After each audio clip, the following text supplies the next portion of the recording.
Hi, welcome back to the farm. My name's Roz, also known as Passion Flower, and you'll find me here each week talking about my farming and creative life. Welcome back to a regular episode. Last week I spoke a little bit about my cruise holiday, so it was a very different episode to these regular weekly updates.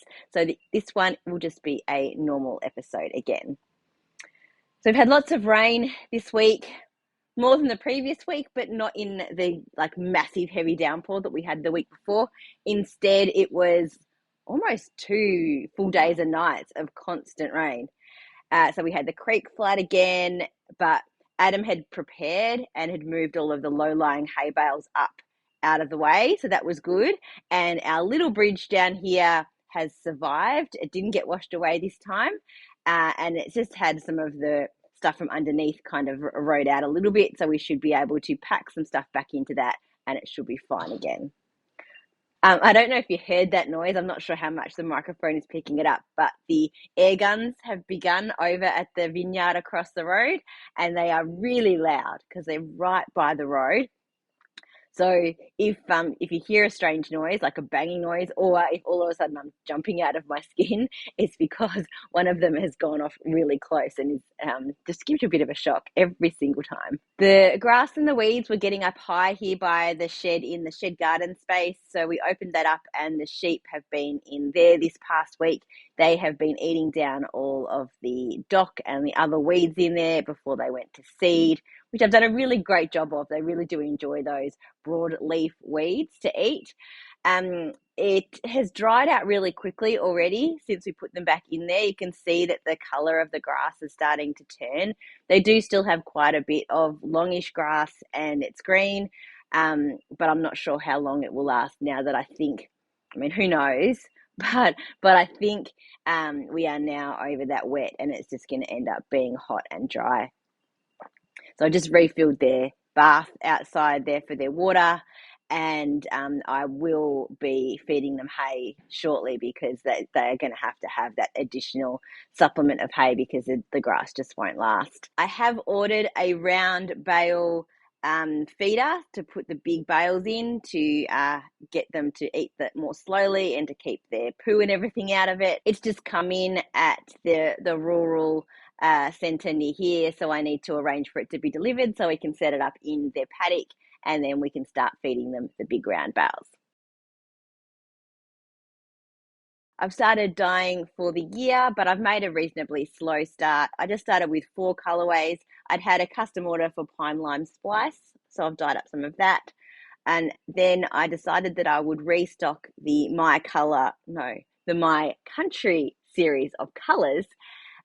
So I did Rainbow Gold, Jewel C, and what was the other one? Opal Hearted. And I've already taken them to a market this past weekend, so they need to be replenished again. But that's okay, because that's why I dyed up those colorways. I knew they were popular, and so they've already pretty much sold out. I am going to make some mini skein sets of the My Country series, and then I will also be dyeing some more full skeins. And as I said, the reason they sold out is that this past weekend I went to the TeaTime Yarn Retreat market. I was there as a yarn trader. I was there as a teacher. I taught a brioche class. And I also actually stayed for the retreat this time. So I will talk about that in a little bit. The class was fantastic. It was 3 of the ladies took part in the class this time, and they got the hang of what was going on. It's always great to see when the penny drops and they start to get the rhythm and the reasoning behind what's happening. So I know that they are all planning their first brioche projects, which is really exciting. I'll be working on the rest of my teaching schedule for the year, and I have started to build my market schedule for the year. You will see that I have added to my website on the upcoming events page all of the dates that I'm going to be at the All About Fibre and Yarn Market. So I'm excited about those, and over these next few months I'm going to be gradually dyeing up my stocks for those markets. I'm not going to be doing any markets in February or March, so I've got plenty of time to prepare and to get stock ready for later in the year. which is the way I like to do it. Just slowly gather things up, make sure I've got what I need, and prepare for those bigger events by doing lots of dyeing really early. So as I said, I had a wonderful time as a retreater at the TeaTime Yarn Retreat market this past weekend. We arrived on the Friday afternoon and it went all the way through until Monday morning. So a really great amount of time to really switch off from everything, sit around and relax. Great group of ladies that were all really friendly and interesting and talented. We had so many amazing conversations, and we did lots of knitting, and they did crochet, and there was some diamond painting, and I think that's all. We talked about weaving and spinning and sewing and all of that kind of stuff as well, because everyone seemed to have more than one creative passion that they were involved with. It was really great to share our stories and to share our crafting patterns and our passions, and to help each other out. I'll show you my projects in a minute and you'll see that I was having some trouble. So it was good to have someone else look at it so that I could fix what I was doing. So we spent a lot of time sitting around and eating and drinking and of course knitting. And it was really fabulous. Just what I needed. So I finished, and this was before I went on the retreat, I finished my cruise stripy socks. This is from half-baked hand dyed. Had a little blank there for a second, and I don't know what the contrast is. It was just a little scrap ball that I found. So really short little socks. I do have to weave in the ends on just one of them, but those ones are all finished and completely matching. And I've cast on a new sock. I'm using this is the opal wool I got from my friend from Germany. And I've made a long pair for myself, and now I'm just going to make a short pair where the stripes probably won't end up matching, and I've just added a sparkle contrast in for the toes, heels, and cuff. So I've got a little bit of that worked on during the retreat. That was sort of the end of the night when I didn't need to think or anything, but just to keep the hands busy and to keep chatting. I think I showed you late last year that I was working on a new colorway, which was a black with white sections. That's it, balled up there. And to see how it was going to look, I have knit a Bali beanie, which will be going to a friend. And I think it's worked out really beautifully, the color. I like the amount of black and white that's come through. So yeah, this was a nice, easy project to work on at the retreat as well. Just simple in the round, a little bit of garter stitch there just for a little bit of interest.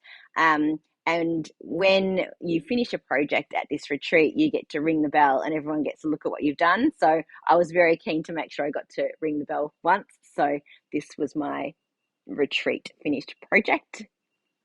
And the other thing that I worked on was the flamboyant top by Marie Emily Designs. It's going to be a V-neck with some patterning around the neck, and then it's a sort of an A-line body. So I have to do the two fronts separately, which is what I was doing at the retreat. I had done the back at home, and I've got bits everywhere because it's all connected in different places. I've got the back on a holder. And this yarn is a 5-ply, so a sport weight yarn that I am experimenting with for myself. So I dyed up this colorway as both an experiment for the colorway technique and also an experiment for this particular yarn base. And I'll talk about the yarn base another time, probably once I've finished this top, because I want to wear it and see how it wears before I end up stocking it. So I did this side first. So this is the second, or the first front. And you can see there's like textured, twisted stitches down here. And then this is the second. And I had so much trouble with the second side because I just had it in my head, oh, it's the same pattern as the first side, which it is, but it's all in reverse. So it meant moving markers and doing things the opposite way around to get the same result. And I kept messing it up and increasing in the wrong spot or missing an increase and ending up with the wrong stitch count and not having it be the same. So I think I ripped this out like 3 or 4 times during the retreat to make sure I got it right. And in the end, I asked one of the other ladies if she could just check the numbers to make sure that it was adding up and that it was actually the same as the other side of the pattern and that it hadn't been written differently, because I was concerned that it just felt like I surely couldn't be getting it wrong that many times. I was getting it wrong that many times, probably because I was talking and putting it down and then forgetting to mark off if I'd done a row or whatever. So I'm now at the point where I need to follow the instructions and figuring out how to join it all together to get the V at the front and get it off all of these different cords and into knitting in the round. So I'm really excited to have gotten it to this point and to be able to now get on to the next stage, because I was getting super frustrated with it, but I do really want to make it. Well, that's it for another week. Thanks for spending some time with me. If you're enjoying these videos, please give me a thumbs up and subscribe to my channel, and look forward to seeing you next week on the farm. Bye.